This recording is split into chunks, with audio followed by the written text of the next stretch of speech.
Universitas Lambung Mangkurat adalah salah satu perguruan tinggi yang terletak di Banjarmasin dan Banjarbaru, Provinsi Kalimantan Selatan.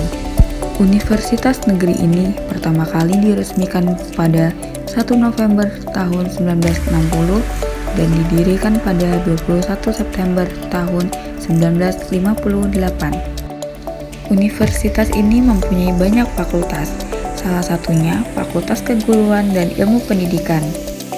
Fakultas ini didirikan sejak tanggal 8 Desember 1983 dan diresmikan pada tahun 1985.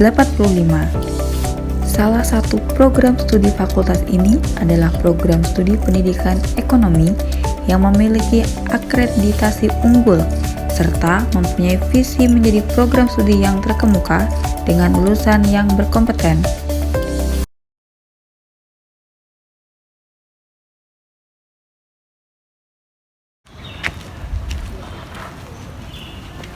Halo, nama saya Joshua Ronitua Tampunan.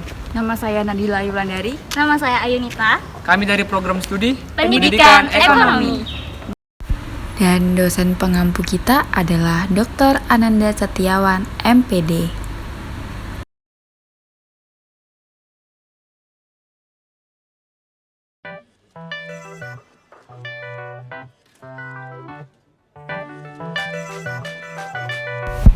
Strategi Manajemen PT Telkom Indonesia. Telkom Indonesia adalah penyelenggara layanan telekomunikasi dan informasi di Indonesia. Dibangun sejak kolonial Belanda tahun 1842. Hingga saat ini, Telkom merupakan satu-satunya perusahaan telekomunikasi yang dikelola secara langsung oleh negara atau BUMN. Nah, kira-kira ada yang tahu nggak sih apa visi dan misi dari PT Telkom Indonesia? Jadi, visi dari PT Telkom Indonesia yaitu dengan menjadi raja layanan telekomunikasi dan digital di wilayah baik di udara, darat, dan laut. Hal ini telah sesuai dengan kenyataannya dengan melihat jaringan Telkom yang menyeluruh di Indonesia dari Sabang sampai Merauke dengan kualitas yang baik serta perkembangan Telkom yang terus melakukan ekspansi ke berbagai wilayah nasional dan menjadi perusahaan telekomunikasi paling bernilai di Asia Tenggara. Misi dari PT Telkom Indonesia sendiri yaitu memperkokoh leading position Telkom di industri seluler Indonesia. Telkom memiliki inisiatif untuk terus mengoptimalkan bisnis mobile care dan mengakselerasi bisnis mobile digital. Opsionalisasi bisnis mobile care dilakukan melalui pengembangan jaringan mobile broadband untuk meningkatkan kapabilitas, coverage, kapasitas, dan kualitas layanan. Sedangkan untuk akselerasi bisnis mobile digital, Telkom melakukan inovasi layanan digital seperti digital lifestyle, mobile payment, M2M IoT, dan Big Data Analytics. PT Telkom melakukan pengembangan dan perluasan bisnis di luar Indonesia untuk memperkuat usaha, memperluas pasar, dan membangun kompetensi sumber daya manusia yang berkelas dunia. Selanjutnya yaitu strategi objektif.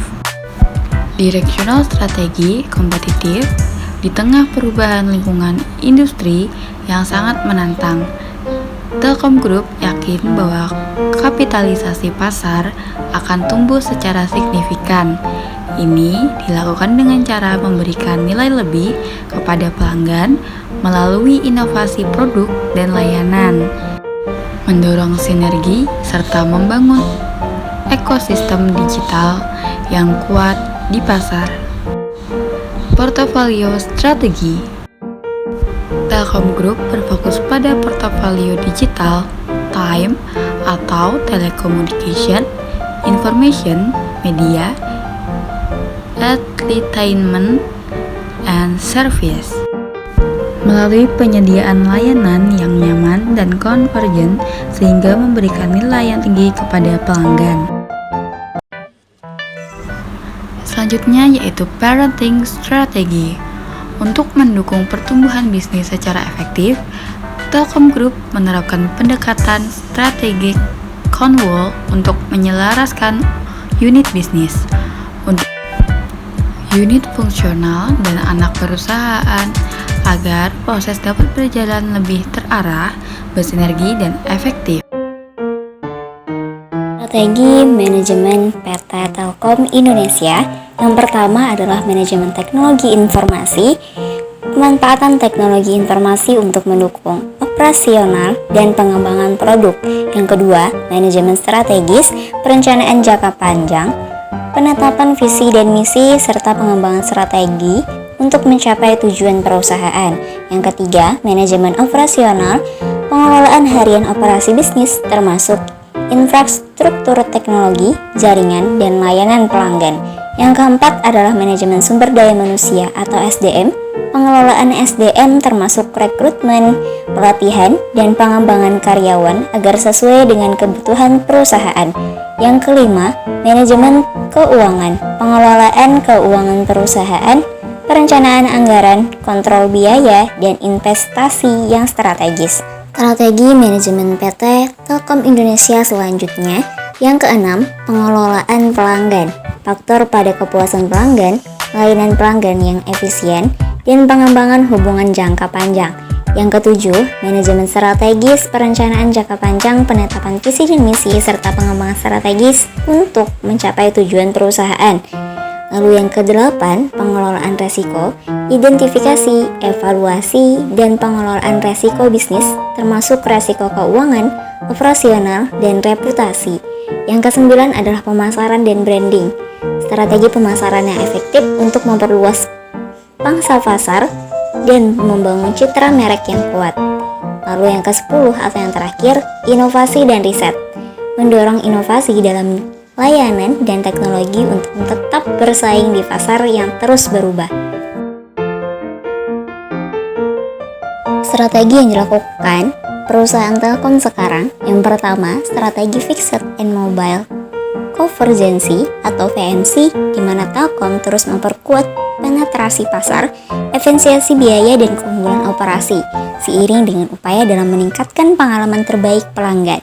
Sebelumnya, telah dilakukan penandatanganan nota kesepahaman antara Telkom dan Siktel untuk pengembangan inisiatif VMC dan pengembangan data center regional.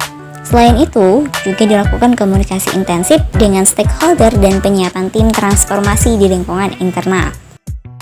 Yang sedang dilakukan perusahaan Telkom sekarang. Yang kedua, strategi Infracol merupakan inisiatif perseroan untuk membuka potensi konsolidasi aset infrastruktur yang dimiliki, mencakup infrastruktur jaringan akses optik dan tower.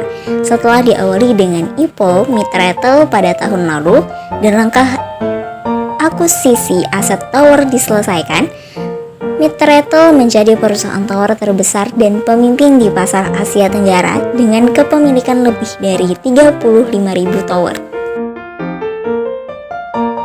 Strategi yang sedang dilakukan perusahaan Telkom sekarang. Yang ketiga, pada strategi data center co, Telkom melakukan proses konsolidasi aset dan peningkatan kapasitas bisnis data center untuk mempercepat pertumbuhan bisnis data center. Telkom bekerja sama dengan hyperscaler dan juga berkolaborasi dengan Siktel untuk memperluas pasar regional. Selanjutnya, Telkom akan melakukan konsolidasi data center domestik dan internasional. Yang sedang dilakukan perusahaan Telkom sekarang. Yang keempat, inisiatif B2B IT Service yang diawali langkah transformasi baik secara internal maupun eksternal melalui kemitraan dan kolaborasi dengan perusahaan teknologi seperti Microsoft dan AWS Telkom Sigma disiapkan menjadi pemain terdepan B2B IT Service untuk melayani pasar korporasi, BUMN, pemerintah, dan UMKM. Strategi yang sedang dilakukan PT Telkom sekarang. Kelima, strategi utama yang akan direalisasikan Telkom adalah mengembangkan perusahaan digital atau di GoCo yang fokus pada segmen bisnis B2B dan B2C. Telkomsel melalui PT Telkomsel. Ekosistem digital mengembangkan portofolio bisnis vertikal di sektor digital, yakni kesehatan atau health tech melalui layanan aplikasi Vita, pendidikan atau EduTech melalui layanan aplikasi kunci, dan sektor mobil gaming melalui anak usaha Mojo yang akan memiliki potensi besar dalam mendorong perekonomian digital nasional. Simpulan, strategi Telkom yang diusulkan memiliki beberapa bagian. Yang pertama, meluncurkan produk inovator baru berkualitas ekspor yang belum dimiliki produsen lain. Strategi yang kedua adalah meningkatkan global presence dari Telkom di dunia, terutama di Asia Tenggara, dengan cara melakukan ekspansi ke negara di mana kemampuan dan know-how Telkom bisa menjadi kompetitif efektif di negara itu. Teknologi adalah alat ampuh yang dapat menjadikan pendidikan, pekerjaan, dan lain sebagainya lebih bermakna dan menarik. Serta teknologi adalah lensa kita untuk merasakan banyak hal di dunia. Sekian dari materi kami. Terima kasih.